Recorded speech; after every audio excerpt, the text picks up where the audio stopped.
If you're a physician looking to grow meaningful passive income, did you know that you can do that by investing in real estate without having to find properties, analyze complicated numbers, oversee construction, or deal with tenants?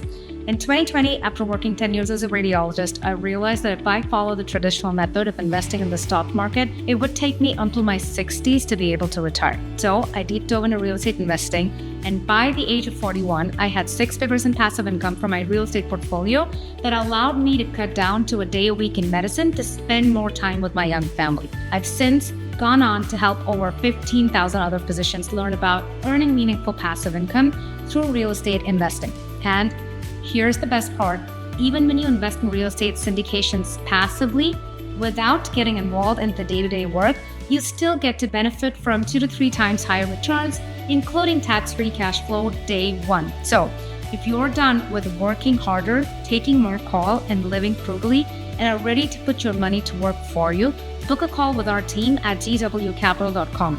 We are constantly underwriting and doing due diligence on multiple deals in strong markets, doing all the heavy lifting for you. And we present some of these deals only to members we have connected with previously. So if you are ready to seize the opportunities present in this market and get off the sidelines, book a call with our team at gwcapital.com so we can learn more about your goals, walk you through the process, and get you priority insider access to our better deals.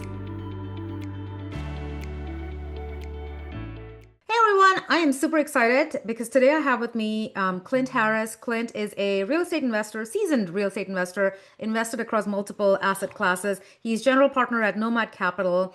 He's someone who, after 16 years in medical sales, he transitioned full-time into real estate investing, and they focus on converting vacant big box retail buildings into climate-controlled self-storage facilities.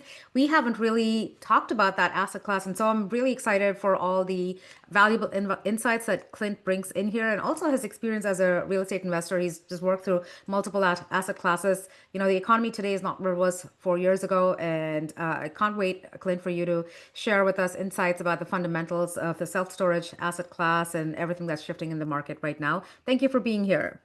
Thank you so much. I appreciate you having me. Great to connect with you again. I enjoy our time together. So looking forward to diving into things together today. Welcome to Generational Wealth MD's podcast on financial freedom through investing in real estate. My name is Param. I'm a mom, radiologist, real estate investor, and mentor to others looking to start or scale their real estate portfolios. The goal of this podcast is to provide you with inspiration, strategies, and insight so that you can stop trading your time for money and live life on your terms. If you love the episode, don't forget to subscribe and leave a review. Absolutely. And you have had an exciting journey also, like most people. You started off with your job in medical sales, but then I know that you've gone through multiple different asset classes as far as real estate investing. So let's start there, Clint. Walk us through your journey a little bit, because like most people listening to this podcast who are in that W-2 or earned income space, who are considering alternative assets, and it always seems like there's always a big barrier to beginning your investment in alternative assets. So what made the shift for you? What was that transition like? And then we can get more specific. Absolutely. The shift for me was doing it wrong several times first before I figured out how to do it right. But yeah, the quick version is that, for people that are stuck in that, it's really hard to break out of that security that comes with having a job like that. But I spent 16 years implanting pacemakers and defibrillators. I worked in cardiology as a sales rep, then as a sales trainer, and then took over a territory. I lived in Columbia, South Carolina for 11 of those years, in Wilmington, North Carolina for 6 of those years while I was practicing. But during that 16-year time period, my wife and I, girlfriend, then fiance, then wife later, we invested in real estate for 14 of those years. We started off in the 2010 to 2013 kind of post 2008 crash. We had 9 single family houses. Figured out that was a very slow way to get ahead. Accidentally utilized the BRRRR strategy a few times, but kind of figured that out by accident. We flipped a few properties with, first few you kind of stumble, then you start doing pretty well and hit some good licks there. But again, it's transactional. The day you stop working is the day you stop getting paid. So from there, when we moved to Wilmington, North Carolina, we moved to a beach community. And a beach community is the first time we were involved in a community where it had room for short-term rentals. And my first house had been a duplex that I house hacked, lived in one half and rented out the other and lived there for free. And I remembered that. So when we circled back all those years later to Wilmington, our first house in Wilmington was a duplex, 2 blocks off the beach in Carolina Beach on a little island right off of Wilmington. And we lived in one half, which was a 3-bed, 2-bath, and we did Airbnb with the other half, and did almost 60,000 our first summer. And we were like, oh, this is actually real money. It pays for, we're 2 blocks off the beach, and it pays for the mortgage, the taxes, the insurance, the utilities. And on top of that, we're getting paid an average of over $1,000 a month. So we're like, oh, this is great. We're getting paid to live at the beach. How cool. So we bought a quadplex after that with bad long-term tenants at the beach as well. We converted that into short-term rentals. Then we bought another quadplex, then another quadplex. We built a house. We moved out of our duplex. We rented both of those units. And then that led into building a property management company, so which managed our 14 Airbnbs and another 75. That took a period of 2 years to build the company, and then about another year to hire myself out of it and exit the org chart. I'm silent partner on that with some incredible operating partners. So I have a quarterly meeting there to hire, fire, and allocate some marketing dollars. That's about it. The good news is it manages my Airbnbs at cost. That's the second time I had built up a portfolio. The single families in Columbia the first time. This one was the second time. And it was at this point in time that I really realized we had done something wrong in a big way. We had been so focused on the financial freedom aspect that was my sole focus. And we accomplished it. I replaced my income of what I was making at the hospital. And in medical sales, that's a young man's game. I was on call nights and weekends. Cardiology problems are not Monday through Friday, 9 to 5. So if somebody is getting shocked by their defibrillator at 2 a.m, 2 hours away, guess who's getting called? So building an off-ramp from that lifestyle is challenging because it's a really high ceiling. You're making really good money and you have those golden handcuffs, right? And so it's breaking away from that as a challenge. When I finally replaced my income, it was a really cool moment for maybe a day. And then I realized that I'd been after the pursuit of financial freedom, but I had not put any focus on time or location independence. And that's when I realized what we really are all looking for is financial time and location independence together, because that creates an independence of purpose. If you go where you want, when you want, do what you want. Then I'll pause here, but that is what started our hardcore look into other asset classes that were a better fit for the life that we were trying to create. That's what led to our discovery about self-storage and the idea of no kitchens, no bathrooms, no tenants, and you're renting someone a box of air. And then that is what led to our journey of syndication and buying giant big box retail buildings like Kmart's and chopping them up and breaking them into self-storage facilities for less than half the cost of building one from the ground up and in less than half the time. I love it. I feel like I could kind of hone in on each of those niches and talk about it. But, just picking on a few of the things that you mentioned, you talked about trading time for money, and a lot of physicians, and, it honestly doesn't matter what job you're in. Most people are still trading their time for money and they're living paycheck to paycheck, interestingly, right? And so, and like you said, when you talked about the flips, that's essentially income generation, right? And it is kind of like a job because once you sell that property, that's it. So you are generating income and you transition. You got the single family homes, which is a lower, ask on your time, but then short-term rentals are amazing. And I think you did them, Clint, at a time where you didn't have bonus depreciation because that started in 2017. And now a lot of our physicians do that because it gives them huge tax benefits also. But building a portfolio of that, you sound like a serial entrepreneur, right? You take something, you find the systems, and then you go boom, right? And then you eliminate yourself from that equation, which is amazing. So you have the property management company, and now you're talking more about geographic freedom and that's so true, right? Every time you're building something, you want to be intentional about how do I remove myself from this so I have that not just financial freedom, but time and geographic freedom. I love what you've done over here. Do you still own your short-term rentals and your single-family homes? I have 2 single family properties that they're on 30-year notes, but I have them set to pay off when I have 2 sons, 6 Yes. and 2. And I have one of them paying off when my oldest turns 16. Mhm. The other one will pay off when the youngest turns 16. And that's going to be tied to their education. So that Mhm. tenants are paying those properties down. Yes. We could do a cash out refinance, which would be non-taxable income that can go towards Yes. college if they decide to do that. If they decide Mhm. to start a business, we can go that route as well.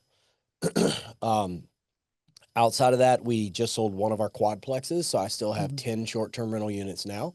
Mhm. And then still have the property management company. And then I'm a general partner on $150 million worth of self-storage facilities, Yeah. a little over 700,000 square feet.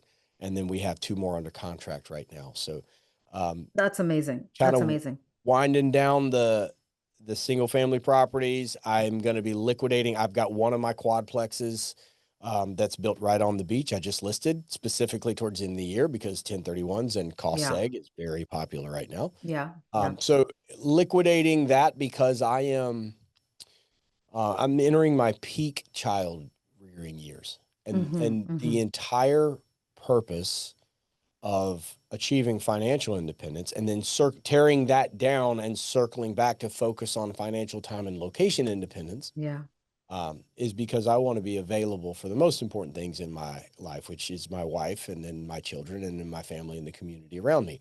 And the reason that the group that I'm a general partner with is called Nomad Capital is because a nomad is somebody that goes where they want, when they want, and Mhm. does what they want.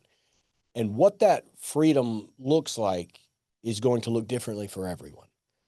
For some people, it might mean getting drunk on a beach. For other people, it might mean building things. For other people, it might mean Yeah. community engagement. Or, you know, the way I look at it, if all I do is leave my children money, excuse me, then there's a really good chance that 3 generations later, the money's gone. They're bad people and they're probably not happy. Yeah. If what I am able to accomplish is I change the amount of time that I'm able to spend with my kids and my grandkids, and I do that in a responsible way, hopefully that is creating character in them. And together we're having a positive impact on our community and the people around us. And if we do that right, uh, and I'm giving them independence and freedom of purpose as opposed to just money, I think there's a better chance that 3 years or 3 generations or 5 generations down the road, and there's a book called Generation Legacy that really resounds with me too. Like farther down the line, I think we have a better chance of having happy people that still have some wealth that are having a positive impact on their families and the people around them because it's character based Yeah. and it's not transactional as basis something as silly as just money, right? Yes. And that's a Yeah. lesson I learned from just focusing on the money so heavy at first Yeah. and realizing that there's a significantly more important component. And if you'll allow me, I'd really like to circle back and maybe get away from my pitch and kind of what I'm doing now, because I feel like we left something untapped there with the conversation about short-term rentals Mhm. with your listener base, Mhm. your white coat professional listener base. You've got really 2 different avatars there. You have the hospitalists, like in the healthcare system, physicians that are focused on RVUs and that kind of thing. And then you've got the side of people that is very much what you are, which is a little bit of a unicorn, where you've got that scientific biology, white coat professional healer mentality, but you also have the business acumen. And Mhm. that's what you typically see more in private practice and some of the specialist guys that are working on their referral patterns and things like that. And that's special. Not everybody has that. And so a lot of times I find the conversations that you and I are having right now is resounding more with that group of Mhm. people. Mhm. And there's a couple pitfalls there. One of them is that if you are that listener, you've probably had success at most things you've ever tried to do in your life. You're above average intelligence. You're a high success person. You probably have a high motivation. You got the motive, the motor, the engine, the fire in the belly, all the things. I would just caution you, once you get to the point where instead of spending money on your education, you're making money, and you're making money in a really good way, you need to remember how important your time is and how valuable your time is. And short-term rentals looks like a great strategy, especially if you can get rep status or your spouse can get rep status and you can offset this active income. It can be huge. However, I would just say short-term rentals is a very, very active investment strategy. And yes, you can hire the property managers. You can do all the things. I have the management company. My properties are being managed at cost. I've been doing this since 2017. It is now 2025. Just be aware, I am exiting my short-term rentals. That doesn't mean what I'm doing is the right way, but I'm doing it because even though they don't take up much, they still aren't meeting my goals for the truly passive income that I'm looking for that's associated with freedom of purpose. If I can't leave town for 3 months at a time, it's not the asset for me, or it's not set up in a system that is working for the goals that I have in my life that's going to affect the character of my great-great-grandchildren. And if that's the measuring stick, we got to take a real hard look at that. And I would just encourage all of your people out there, like, short-term rentals is great. There's a very good chance if you're looking at an individual property, it may not make sense. You likely are going to have to go for unit density mix, which is where you have more rental units than sets of fixed overhead. So multifamily property is going to give you better depreciation in terms of your cost seg and taking that accelerated depreciation up front. So duplexes, triplexes, quadplexes, up to 8 units, 12 units. Obviously, you kind of want to work your way up, and then 1031 exchange. Also, I think there's real value in looking at qualified opportunity zones right now. I don't want to go down the rabbit hole. I'm happy to have a conversation about it. No, and this is something we constantly talk about in our community, Clint. I say investors go into 3 buckets, right? You're either someone for whom the passive investing strategy makes absolute sense, where you have more money in less time, you want to be intentional about it, or the opposite end of the spectrum, like you're saying, is someone who wants to do short-term rentals because yes, you get significantly higher returns and you get the tax benefits. And just a quick correction that you don't need to have reps for STRs, which is why a lot of physicians do it, even when both spouses work full time, right? They get all those returns, but like you said, you are putting in a little more time over there, and you need to know which bucket you fit into before you go in, because otherwise you're going to frustrate yourself, right? And there comes a time when we like you, I started off being super active. I was doing my burrs myself, and I was doing STRs, and now I like in my portfolio, I want to be super passive. And like you, that time is so important. This year is a year that we are traveling to India, spending most of our time in India. We're able to do that because my personal portfolio is completely passive, right? And that transition happens for all of us. And like you said, the community is called Generational Wealth MD. Clinton, I think all of us, like, there's a reason we name our communities the way we do. And it's because it's not the passage of wealth, but it's that time, the time that 3 generations get to spend together, the time passing those insights and passing them the knowledge on how to manage this as they transition, into breadwinners and people looking at their own finances. But what you said is like, it's the perfect for many people, right? Sometimes most people start small. Some people just start off with bigger units, but then you're transitioning. Now you're thinking about economies of scale. And as you're transitioning into these, self-storage properties where, again, you have 150 million worth of assets. It's not like a single family. You're really looking at economies of scale. I want to jump into, because again, if you look at self-storage today versus say 2021, it's very, very different, right? So let's jump into the fundamentals a little bit. And I usually, like when we talk in our community, we say, you're looking at the fundamentals, you're at any, niche, you're looking at risk profile and returns. And you've done multifamily, right? And then you transition into self-storage. So if you can help educate our audience, Clint, in terms of when they look at self-storage, how does that compare to say other asset classes, right? Other niches in real estate from a risk reward perspective, and then maybe specifically in this economy, what does that look like? And what should they, as they're exploring that niche, what do they need to think about? If you're interested in learning how to invest in long-term and short-term rentals the right way, so you can accelerate to financial independence with the support of mentorship, community, and vetted investor agents in strong markets across the country, then get on the waitlist for the next cohort of Creating Generational Freedom at www.generationalwealthmd.com. You don't have to learn from decades of costly mistakes by yourself. The program is only open for enrollment in the spring and fall each year. In the last 6 months alone, our members have acquired over $60 million of real estate, and more importantly, they're living life and practicing medicine on their terms. You don't have to do it alone. Yeah, so let's get into it then. So a couple things. As a commercial real estate asset, self-storage is the top performing commercial real estate asset of the last 30 years. The millennial population has passed COVID in the second year of COVID. The millennial population has passed the baby boomers as the largest population segment in the country. They make up 34% of the population. They are using 38% of storage, but the way that they're using it is very different. That population, the millennial population, tragically, is not able to buy houses for the most part. This is a renting class, right? They are renters. When you own a house, you buy a house that has an attic, a basement, a garage, depending on where you are in the country. When you rent, you're renting based upon the square footage that you get. So what we're seeing is instead of someone renting a 2-bedroom condo for $1,800 a month, they'll rent a 1-bedroom condo for $1,300 a month and then get a climate-controlled storage unit as an extension of the closet or garage.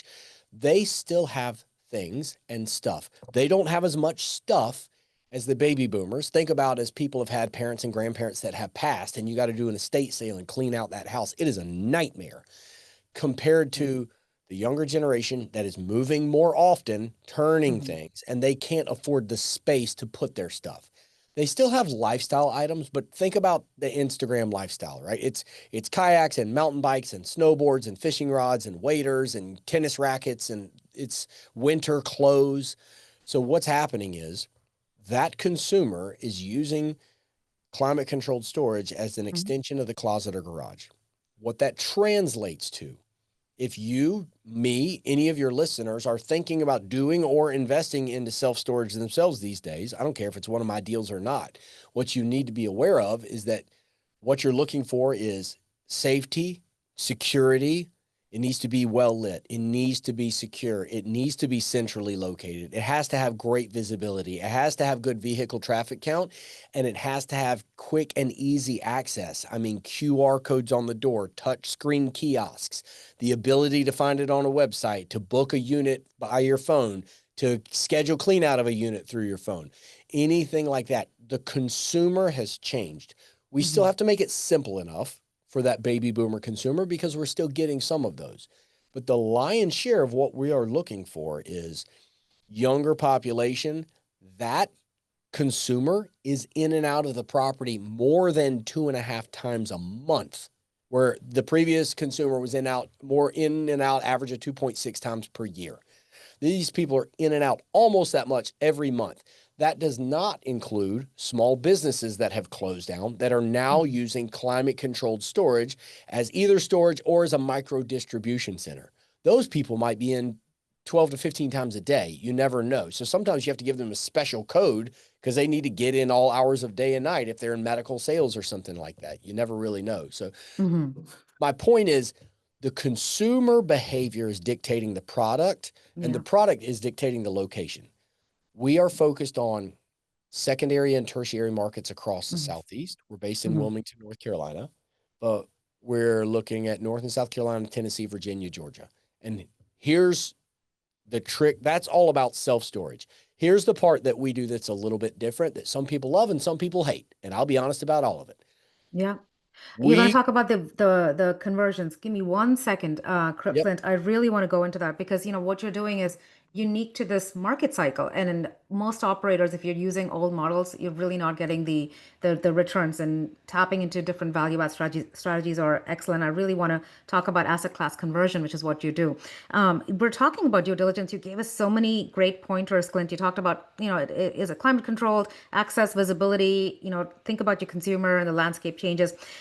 Before we move into the value add component, can you also share with our listeners, what your top three, like if they're thinking about due diligence, you said secondary and tertiary markets are what you guys are in. As they think about markets, as they think about vacancy numbers and underwriting, if they're looking at opportunities, what are your top three things, or whatever you want to share in terms of what do they need to know as they're looking at deals to invest in? The number one thing is the feasibility study. Well, it depends. So if you're looking at an existing facility, then you want to look at things like what's the price on this facility, what's the occupancy rate, what's the price per square foot, and then you want to secret shop all the other facilities around there. How many other facilities are there? How full are they? What's their price per square foot? Are they on a wait list? And you really need to understand how much storage is in the area. One number that people throw out there, we don't subscribe to it that much, is what's the number of square feet per capita?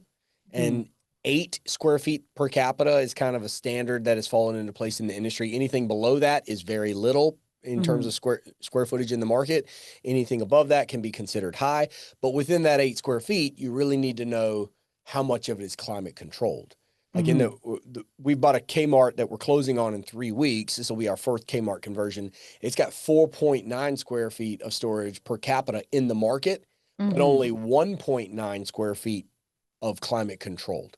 So that's another example where pay attention. The easiest way to do any of that is a feasibility study. A feasibility study, the one that I would recommend is with a guy named Bob Copper with Self-Storage 101. You can give him, if you're looking to develop a site, if you're looking to buy an existing facility, whatever you're looking at, according to him, I don't know the data on this, but they say no to 70% of the projects that come across their desk of like, hey, this doesn't make sense. It's a bad deal. And they'll tell you why. And it's a 60-page report. It's a lot of information. The reason I recommend that is because the information you're really looking for is what's the vehicle count per day? What's the visibility?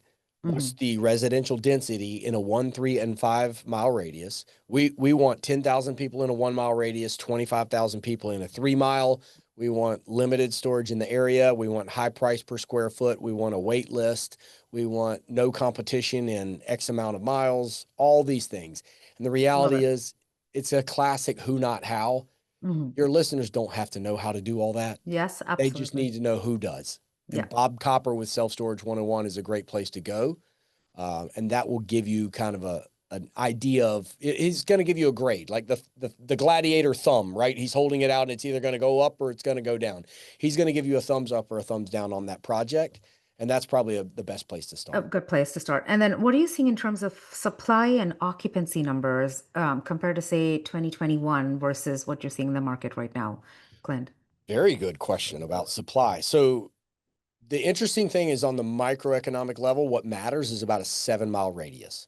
I don't care what is happening nationwide with storage. Correct. 7 miles is about as far as people are willing to drive. You're not driving 13 miles to the other side of town to find a storage unit that's $20 cheaper per month, right? So that local proximity is really important. On the global scale, something very unique is happening right now. And for anybody looking to get into self-storage, if they can find a way to do it now, I think it's probably a smart time to do it. When the interest rate shot up at the end of 2022, higher and faster than they ever have in history, a lot of groups doing new self-storage development stopped.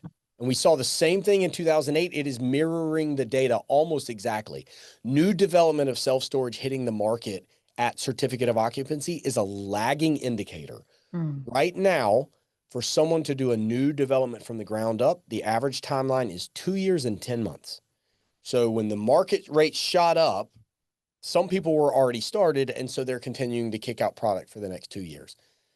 Other people that hadn't quite started yet slammed the brakes on because the cost of capital and making interest-only payments during that time period is huge. You got to do 2 years and 10 months of entitlement, engineering, permitting, and construction. You're making payments the whole time. When you're done, you have a certificate of occupancy on a new facility, but it is empty. Now you've got to lease it up for another 2 to 3 years to the point of being cash flow positive, which most new developments have a break-even point of around 65% occupancy.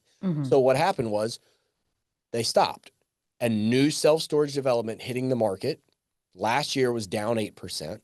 This year, so far, inventory hitting the market at CO is down 15%, and it's supposed to be down 16 and 18% the next 2 years. So we are rapidly headed towards an environment, 2027, 2028, 2029, high demand, low supply, compressed cap rates. Once again, we've seen how self-storage has been really resilient during a very tough market. You have a lot of money lined up to purchase self-storage and not very many facilities available. And I love that because you're not talking about, okay, not just where we stand in the market right now. We're looking at that trend, that forward-looking trend, right? And that's really, really important. Which brings me to like what I love about what you guys are doing is you're value adding, but in a very different way, right? And we've done that too. We've pivoted in this economy. It's almost like you have to be a stronger operator. You have to have different ways of adding value rather than just developing or dumping a ton of capital with all the uncertainty in the market. We've done property tax exemptions on a lot of our deals, which bumps up our NOI day one. I know that with Nomad Capital, you guys have been focusing on asset class conversions, which is, again, a very strategic way of adding value. So let's talk a little bit about that. How does that model work out for you, and what made you pivot into it? Yeah. So if we were going to build, remember, this is conversions, or some people call it adaptive reuse, cap rate arbitrage. It just means you're buying something as one thing, you are converting it into something else. When you convert it into something else, you change the formula by which the asset is valued. Mm-hmm. So you can force appreciation a lot faster. I was doing this when I was buying small quadplexes with bad long-term tenants. I was moving the tenants out, renovating Yes. the property, and I was converting it to an Airbnb. Mm-hmm. Well, that 3.5 to 4x Yeah. gross potential rental income. And that's Right. why like that strategy has always resonated with me. Yeah. My partners were doing something similar with storage, which immediately jumped off the page at me and connected. We buy old vacant big box retail buildings like Kmart's, grocery stores, warehouses, textile mills, boot factories, carpet factories, furniture store, anything like that that has lived out its purpose and typically gone dark at this point. There's giant big box retail buildings across the Southeast that have gone dark. We buy those for pennies on the dollar and we convert them into climate controlled storage. And here's why. If you and I went to build a facility from the ground up, it would be the cost of the land, 5 to 7 to 10 acres in a good location with good visibility and traffic account. That's going to be very expensive land. And then it's going to cost us $120 to $130 a square foot to build the 100,000 square feet. And it's going to take 2 years and 10 months to do the entitlement, permitting, engineering, and construction. And when we're done, it's empty. And now we got to fill it up. Or we can buy an old vacant big box building for 20 to 25 bucks a square foot, including the land and the parking lot and everything else. We can convert that into a climate controlled storage. And our average across our portfolio of, let's see, 3 Kmarts, 2 warehouses, 2 textile mills, grocery store, soda bottling facility, boot factory, carpet factory, and a furniture store, 2 furniture stores is just under $65 a square foot. That's the building. We want the buildings with the homeless people living inside, with the hole in the roof from the tornado dropping the AC unit, the rats, the fleas, the leaking water, the copper cutout. I want all of it because the worse condition it is in, the cheaper we can get it. Sometimes less than $10 a square foot. Yeah. This is a little bit anecdotal, but the first Kmart we bought was 87,000 square feet, and it would have cost us $6.5 million to build the cinder block shell. Instead, we bought the shell, the land, the parking lot, everything for $1.5 million. We put 2.5 into it. We're into the project for 4 and stabilized. It's worth about 9.5. So it's just like when you flip houses. You don't make your money when you sell it. You don't make your money when you renovated it. You made your money when it smelled like dogs and cats and you bought it dirt cheap. That's it. It's not exactly rocket surgery. We buy a big box, we chop it up into a bunch of little boxes, and that's it. The construction component is very challenging. These boxes were not built to be storage. There's a lot of engineering challenges that go along with it, and that's why the reason it works for us is because we're vertically integrated. I've got an acquisition team looking through 50 to 70 properties a week to get down to maybe 1 to 4 a month that we send a letter of intent on. I raise the capital in-house from our private pool of investors. We do the in-house construction at cost plus 12%, and we do the in-house property and asset management at 5%. We have to control every piece along the way to control the timeline and control the expense. Yeah.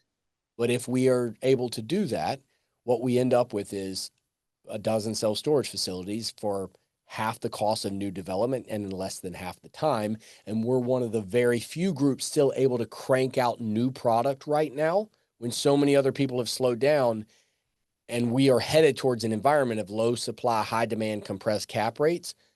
We want to put product out there as fast as we can in anticipation of really good days to come. Yeah, I love it. I mean, and what you're saying, there's so many high level important takeaways for anyone investing in any asset class over here, right? If you have a creative way of adding value and getting in, then you can make the numbers make sense for any deal, even in this environment. And a big part of what I'm hearing, which is what we believe in also, is that this is the point in the market cycle where, yes, there's the most opportunity because we are, we'll look forward, right? What are we getting into? And so are you acquiring now and setting yourself up for success, which is is what you guys are doing. And that's a big takeaway for a lot of people listening to this, right? How can you make deals work right now?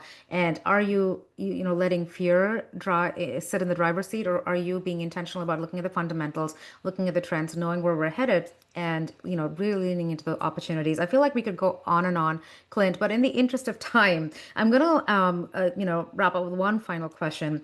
What is your advice to someone who is you know, on the sidelines looking to invest in alternative asset classes? They probably really haven't done it before, or they have and they're afraid to scale because they're thinking about the economy and they're holding themselves back. So what is the biggest piece of advice you'd give someone like that?